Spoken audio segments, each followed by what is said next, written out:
Hi,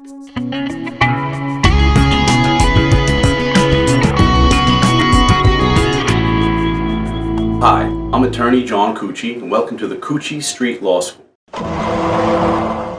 Today's lesson is going to be about walking the streets and police and how you two would interact, if at all, in a normal situation.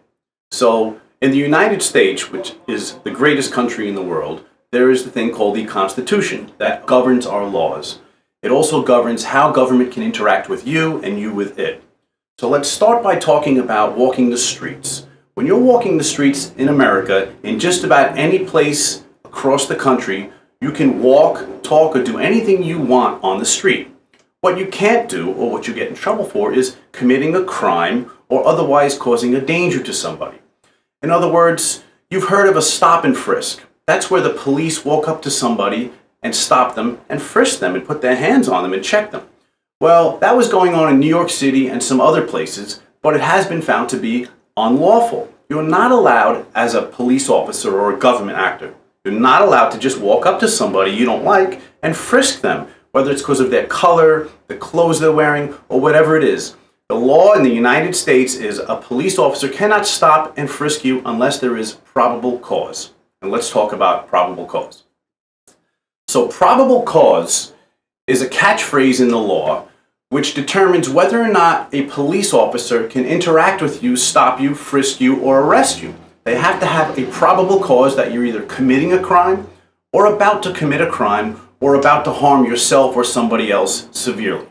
So probable cause must be established whether it's in a street, at somebody's front yard, or anywhere else. If there's no probable cause that there's a crime about to be committed or being committed, a police officer cannot interact with you. So a better example to talk about is loitering. We've all seen the sign at 7-Eleven or the Circle K or some other store where it says no loitering. And you start to wonder, what does that exactly mean? Well, what it means, if there's a sign on the wall that says no loitering, it's probably private property you're on. Now, you're not allowed to just hang out on somebody else's property if you have no business or no purpose there. In other words, if you go to 7-Eleven just to hang out and beg for money from people coming in and out of the store, you're loitering, and they don't want you there for that. They could call the police, and they could charge you with criminal loitering, which is something a little different. Criminal loitering is almost the same thing, but a little different than civil loitering.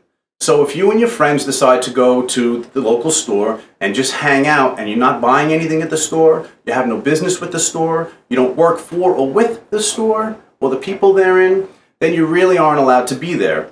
And some places, some cities, and some towns have no loitering laws. And sometimes you could get 10 days, 30 days in jail for loitering.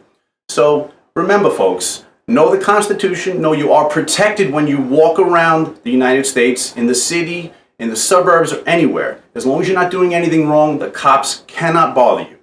So this is John Cucci signing off with John Cucci Street Law.